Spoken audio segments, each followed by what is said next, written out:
monde, j'espère que vous allez bien. Je suis ravie de vous retrouver aujourd'hui dans une nouvelle vidéo qui va me permettre de vous montrer toutes mes nouvelles acquisitions livresques du mois de mars.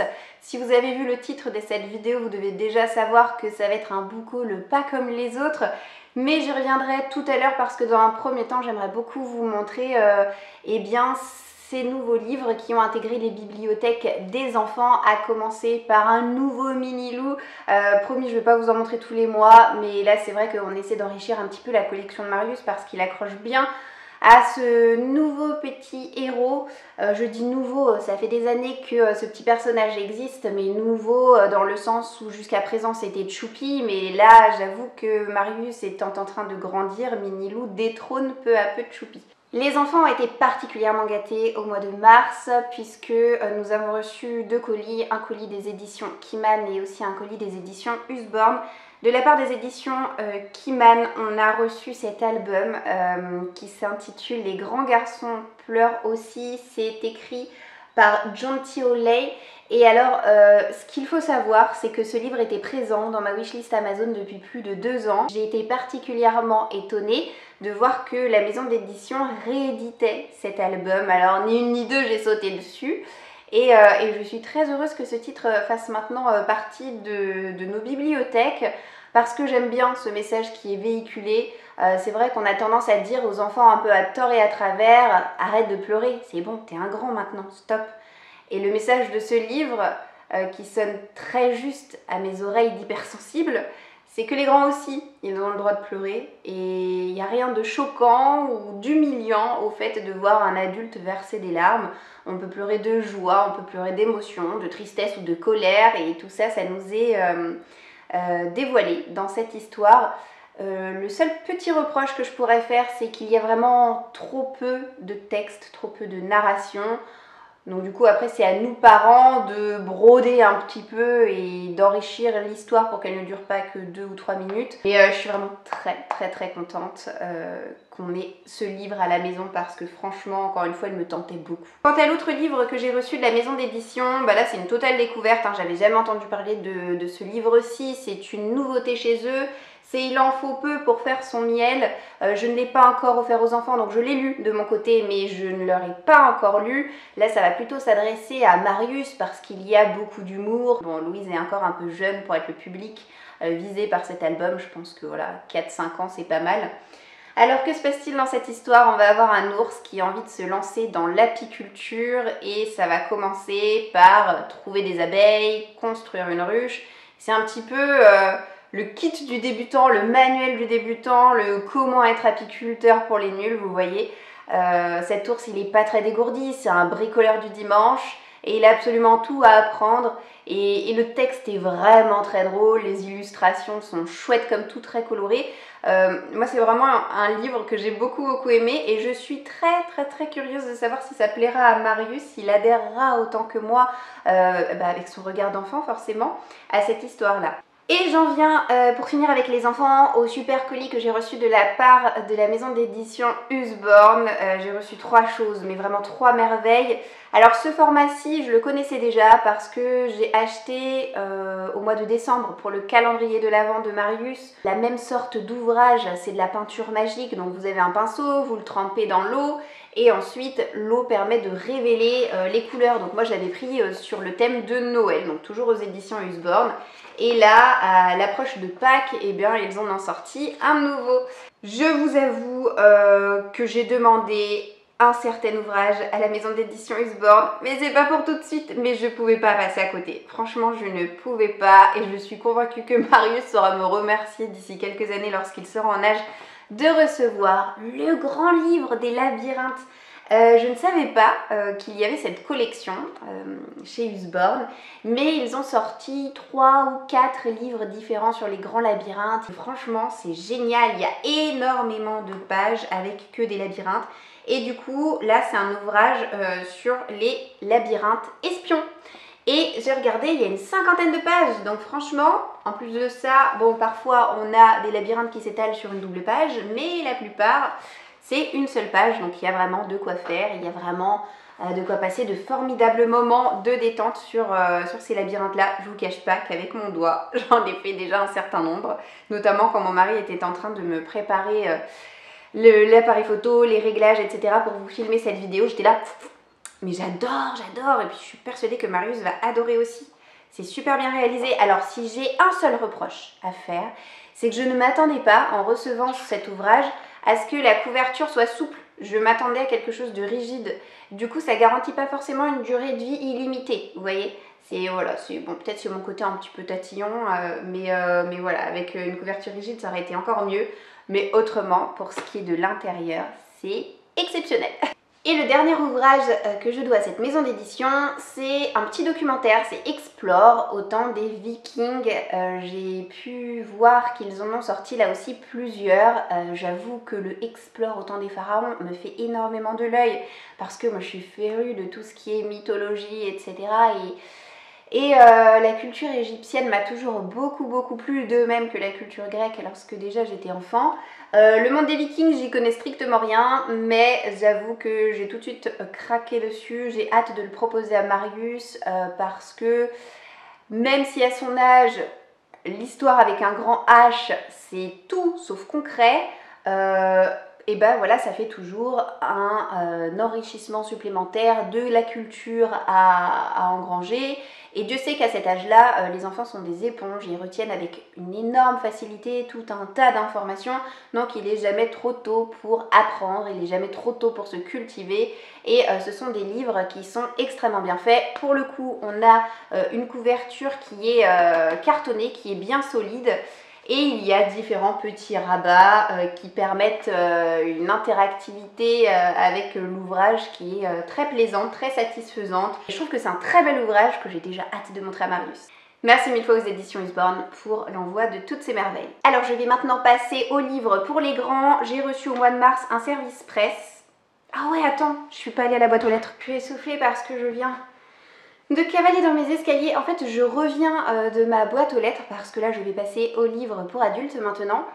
Et j'attends un service presse depuis quelques jours qui n'arrive pas et j'espérais qu'il arrive à point nommé pour cette vidéo. Écoutez, non, tant pis, j'espère que ce sera pour le mois prochain. Donc j'attends de la part des éditions Michel Lafon le dernier Agnès Martin-Lugan. Tant pis pour moi, donc j'ose espérer que ce n'est que partie remise. Ce qui me rassure, c'est que je ne suis pas du tout la seule qui doit le recevoir et qui ne l'a pas reçu. Donc bon, tout va bien normalement. Quoi qu'il en soit, j'ai un autre service presse à vous montrer. Il me vient des éditions Lumen. Je l'ai déballé il y a quelques temps maintenant, mais je vous montre quand même dans quel état est-ce qu'il est arrivé. Il est arrivé dans une pochette à livres comme ceci, avec tout un tas de goodies fournis. Je les ai découverts avec beaucoup de curiosité et d'enthousiasme, mais sans trop me pencher de près sur le contenu parce que j'ai reçu Galant, qui est le nouveau livre de V.I. Schwab qui est sorti en librairie le 10 mars. Et je n'ai pas trop envie d'en savoir trop quand je me lance dans les romans de cet auteur. J'aime être prise par surprise et j'avais peur de me faire spoiler en lisant tout ce qui est à l'intérieur de cette pochette à livres. Je crois que j'ai lu à peu près tout ce qu'a sorti V.I. Schwab en français. J'ai pas tout adoré. Pour moi, j'ai encore rien trouvé qui détrône sa première trilogie à être sortie en français, Shades of Magic. Mais peut-être que Galant le détrônera, je ne sais pas, on verra bien. Quoi qu'il en soit, ce sera l'une de mes prochaines lectures. J'en viens maintenant au reste de ce book haul et j'ai commencé cette vidéo en vous disant que c'est un book haul qui va avoir une saveur un peu particulière, qui va changer de d'habitude. Tout simplement parce que j'ai laissé carte blanche à mon mari ce mois-ci pour passer ma commande Amazon à ma place. Donc il connaît mon budget, il sait que je dépense à peu près 100 € par mois de livres. J'essaie de ne pas dépasser les 100 € et je les dépasse très rarement, pour ainsi dire jamais. Et il sait aussi que chaque mois je m'achète soit une BD, soit un manga. Il a aussi pris connaissance de ma wishlist et je lui ai dit qu'il avait la possibilité de m'acheter des livres d'occasion. Donc ce type de vidéo, c'est pas la première fois que je vous la tourne, c'est déjà la 3e édition. Je n'en ai pas fait l'année dernière, mais je sais que ça vous a manqué parce que ces derniers mois, j'ai eu des commentaires disant « Ah, quand est-ce que tu refais une vidéo où ton mari t'achète tes livres, c'est rigolo, etc. » C'est toujours des vidéos qui ont des saveurs particulières. Tu m'étonnes. Oui, parce que souvent mon mari se plante. Vous, c'est ce qui vous fait rire quand vous voyez mes réactions un petit peu désabusées et déconfites. Mais moi j'avoue que il m'a fallu un peu de temps pour m'en remettre la dernière fois et c'est pour ça je pense que je n'ai pas voulu réitérer la chose l'année dernière et c'est pour ça que j'ai laissé passer plus d'un an entre deux vidéos. Mais là je me sentais prête et j'avais aussi envie de vous faire plaisir donc voilà, bien sûr même si ça se passe bien aujourd'hui, je ne vais pas lui demander de faire ça tous les mois, ça lui demande beaucoup de travail parce que comme il me dit, il est incapable de différencier sur Amazon une BD d'un manga. Voilà, il en est là. Hein. C'est-à-dire que mon mari n'apprécie pas spécifiquement la lecture et il ne s'y intéresse pas du tout. Donc forcément, là où pour vous et moi ça semble d'une évidence absolue, et bah sachez que ça n'est pas pour tout le monde.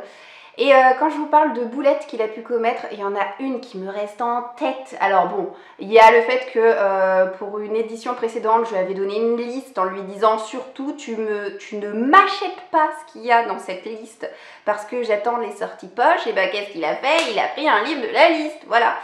Et non, ce qui m'a le plus marqué, c'est quand il devait m'acheter un livre en anglais. Et s'il vous plaît, il me l'a pris en espagnol. Et c'est même pas un espagnol que je comprends et que je sais lire, parce que bon, voilà, je suis pas trop mauvaise quand même, hein, sans vouloir être prétentieuse ou quoi que ce soit. Mais bon, je comprends à peu près. Non, non, là, il est allé me chercher un livre écrit dans un patois que je connais pas. Enfin bref, le truc, mais je sais même plus comment est-ce qu'on s'en est débarrassé. Je sais même pas si on a réussi à le revendre. Enfin voilà, c'est pour vous dire, pour vous donner des exemples précis. Il y a toujours des petites surprises. Donc bon, là ma principale source de préoccupation ce sont les livres d'occasion parce que je lui avais jamais demandé de m'en prendre jusqu'à présent. Étant donné que je suis pas trop livre d'occasion, j'ai toujours peur d'être déçue parce que je suis très exigeante et qu'on n'a pas tous la même notion de très bon état. Je sais qu'il m'en a pris 2. Tout simplement parce qu'il y a 3 colis. Donc on va ouvrir en premier les livres d'occasion, hein, comme ça ce sera fait, on sera débarrassé. Et je prends le premier qui vient, qui a l'air d'être un livre de poche, hein, vu le format, voilà. Alors ce que je vais faire, et ce que je faisais dernièrement, il va me faire une paire de ciseaux par contre, ou peut-être avec mes ongles ça va aller, je sais pas, oui c'est bon. Je vais les sortir comme ça et je vais les découvrir en même temps que vous. J'ai peur, j'ai super peur. Donc c'est emballé dans une espèce de pochette transparente pour solidifier un peu le tout. Tada! C'est quoi? Première boulette les gars, première boulette! Non! Oh la vache, ça y est, ça commence. Non mais au secours! Bon, donc mon mari m'a pris... Oh c'est pas vrai. Non mais dès le début quoi, dès le début. Donc il m'a pris le tome 2 d'une trilogie qui s'appelle Les Mystères de Larry Spem. C'est sorti aux éditions, alors en grand format c'était chez Gallimard je crois, puisque l'auteur a gagné le concours du premier roman un peu à l'image de Christelle Dabos avec donc sa série La Passe Miroir. Et juste après Christelle Dabos, voilà, ça a été l'auteur des Mystères de Larry Spem à remporter le concours. Donc c'est Lucie Pierapajot, donc une auteure française. Je ne sais pas si elle a écrit autre chose à part cette trilogie-là. Mais moi, j'ai le premier tome qui m'attend dans ma pile à lire depuis des années maintenant, qui est en grand format. Et à aucun moment, ce livre était en version poche dans ma wishlist. Voilà. Donc, j'ai une série qui, dont les tomes ne matchent pas ensemble. Bon, bah en tout cas, il est réellement en très bon état pour me consoler. Voilà. Merci mon amour. Allez, au liqueur, on passe au deuxième. Maintenant, je n'ose plus rien ouvrir, j'ai peur. Ah là là là là là, mon amour, mon amour. Comment tu te débrouilles? Je ne sais pas. C'est peut-être plus compliqué que ce que je peux penser, hein. Donc là, ça a tout l'air d'être un grand format qui a l'air pas super bien protégé, mais enfin, il y a quelque chose quand même pour renforcer un peu le truc. Il y a un petit message, je pense, de la personne qui envoie, mais j'ai tout de suite jeté, je voulais pas voir. Je regarderai après. Tadam! Ah oui, ah oui, ah bah bah ça va mieux. Là, je suis contente. Il est déjà dispo d'occasion, quoi. Le truc, il vient de sortir et les gens s'en débarrassent déjà. Bah écoutez, ça fait une heureuse. Ah ouais, parce que 22,50 €, hein, je sais pas pour combien il en a eu, mais neuf, c'est 22,50 €. Donc c'est un Charleston qui, comme je viens de vous le dire, est sorti, mais là, il y a vraiment pas longtemps, il y a quelques semaines à peine. C'est Là où les arbres rencontrent les étoiles, et c'est de Glendy Van Dera. Alors, est-ce qu'il est beau? Est-ce qu'il est beau? Est-ce qu'il est... Ouais, franchement, oui, très bon état. Et en fait, c'est rigolo parce que c'est un des livres qui me tentait le plus dans ma wishlist. Et si mon mari ne me l'avait pas acheté là, assurément, vous l'auriez vu dans le prochain book haul, vous voyez. C'est hyper difficile de vous résumer cette histoire. Visiblement, on a une femme qui s'appelle Johanna, qui vit au plus proche de la nature dans une maison à l'orée des bois. Et un jour va débarquer chez elle une petite fille aux pieds nus qui dit qu'elle est venue des étoiles pour assister à 5 miracles sur Terre. Donc est-ce que c'est les rêveries d'une gamine un peu paumée? Est-ce que ça cache autre chose de plus mystérieux? On n'en sait guère plus. D'après les chroniques ultra positives que j'ai vues un peu partout, ça prône l'amour, la liberté, l'amitié. C'est un récit qui a l'air en tout cas très émouvant. Et voilà, il m'en faut pas plus. J'ai vu bon nombre de coups de cœur fleurir un peu partout par rapport à cette histoire. Donc moi je suis très intriguée. On va maintenant passer au colis Amazon. Donc là, j'ai pas envie de vous dire c'est du neuf, tout sera impec parce qu'avec Amazon, si vous voulez, on est sûr de rien. Normalement, mon mari n'a pas dû se planter. Je dirais dans ma wishlist, il a juste dû faire ajouter au panier. Ça devrait aller, non? C'est le carton, c'est un bouquin ça? Je sais pas. Il y a un truc bizarre. Ok, ça a l'air d'être un manga vu le toucher hyper lisse. Alors attendez, sans compter le manga. 1, 2, 3, 4, 5. Ok, il y a 5 romans, un manga et un truc chelou au fond, je sais pas ce que c'est. On va commencer par le truc chelou.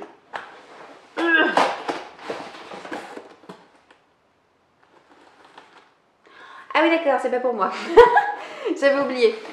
Oui, en fait, mon mari en a profité pour se commander des vitres de protection pour sa tablette. Ceci explique cela.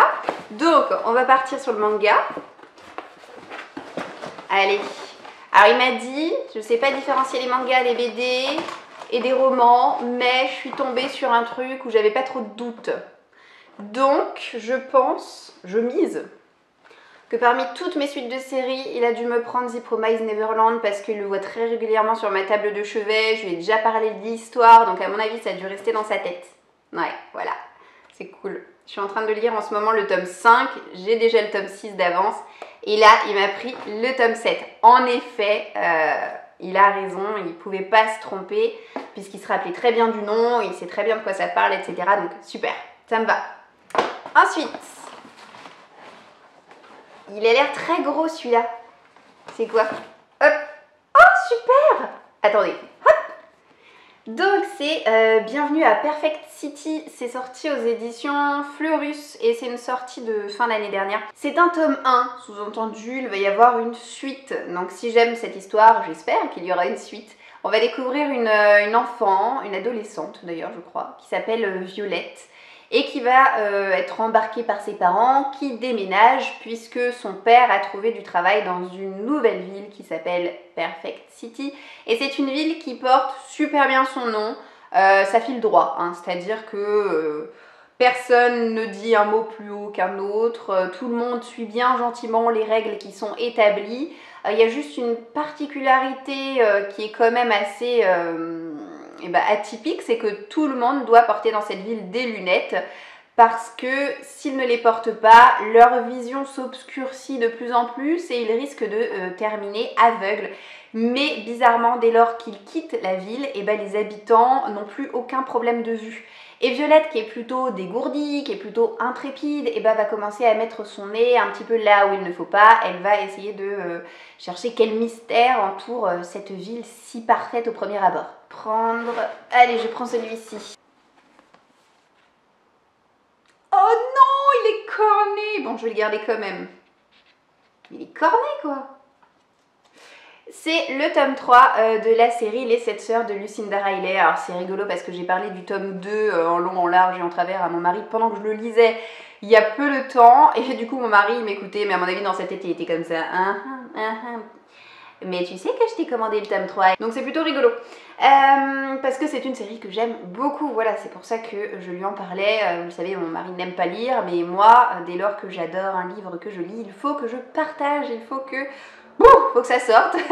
Et du coup, que ça lui plaise ou non, bah, souvent je me retrouve à lui résumer mes lectures en cours. Voilà. Donc le tome 3 de la saga Les 7 sœurs, c'est la sœur de l'ombre. Je ne vais pas revenir trop en détail sur cette série, je vous en ai déjà beaucoup parlé. Chaque tome porte sur une sœur différente. Chacune des sœurs sont des sœurs adoptives, adoptées par un milliardaire qui est parti aux 4 coins du globe pour amener des bébés chez lui. Et il a appelé ses filles en fonction de la constellation de la Pléiade, les 7 sœurs. Et à sa mort, chacune d'entre elles va revenir sur ses origines perdues. Bon, dommage pour la couve, mais voilà, je mettrai un point de colle pour que ça me saute moins aux yeux et ça ira très bien comme ça. Alors, le suivant. Oh oui! Alors là, franchement, je sais pas trop à quoi m'attendre, mais il m'a l'air tellement bizarre ce livre et sa moyenne est tellement excellente que je me suis retrouvée à l'ajouter comme ça, un peu sur un coup de tête à ma wishlist Amazon, il y a peut-être un mois de ça. Et bon, mais c'est bien, la couve est vachement sympa. En fait, elle est beaucoup plus jolie en vrai que les images que j'ai pu voir sur le net. Donc c'est Ceux qui ne peuvent pas mourir. C'est un premier tome, La bête de Portevent, et c'est écrit par Karine Martin. C'est sorti chez Gallimard. De toute façon, Gallimard, à chaque fois, ils font des trucs de dingue. Enfin, c'est vraiment une maison d'édition que j'aime beaucoup, beaucoup. C'est une histoire qui se passe au 19e siècle. On va découvrir un enquêteur qui fait la chasse aux créatures fantastiques de type cocatrix, loup-garou, etc. Et il va se retrouver très rapidement avec une orpheline dans les pattes et une première enquête à mener dans le Finistère. Donc je trouvais ça assez rigolo d'avoir une intrigue de type un peu... c'est pas de la fantaisie, mais on va dire que voilà, c'est oui, un peu urban fantasy, fantastique. Je sais pas trop encore dans quel genre littéraire classer ce roman. Si vous en savez plus d'ailleurs, n'hésitez pas à me le dire. Mais voilà, c'est tout cet aspect fantastique et puis la Bretagne. Bon, je sais que la Bretagne se prête particulièrement à tout un folklore littéraire, mais voilà, je trouvais ça assez sympa. Et encore une fois, la moyenne est juste incroyable. Il n'y a que des personnes convaincues. Il y a au moins 2 ou 3 tomes qui sont sortis. Et je suis très curieuse. Et je pense que je le lirai en octobre ou en novembre ce livre. Enfin, je ne vais pas le laisser traîner plus de quelques mois dans ma pile à lire. Normalement, il sera lu cette année. Parce que vraiment, je veux en savoir plus. Et puis il est très court. Hein, ça va se lire à toute vitesse. Oh non, je viens de me faire spoiler, j'ai baissé les yeux pour poser mon livre et du coup j'ai regardé ce qu'il y avait dans le carton. Et alors si vous voulez savoir ce que j'ai vu, c'est une couverture rose bonbon et le style est tellement reconnaissable que voilà, je sais ce que c'est. Donc mon mari, normalement si je ne me trompe pas, m'a pris le tome 2 des enquêtes d'Anna Swenson. C'est ça. C'est ça. Et du coup c'est Meurtre et Charlotte aux fraises. Je viens de lire le premier tome. C'est rigolo parce qu'entre les 7 sœurs et ça, je sais pas s'il a fait exprès ou pas. Non, je pense qu'il avait passé la commande et il savait pas encore que j'allais lire le premier tome.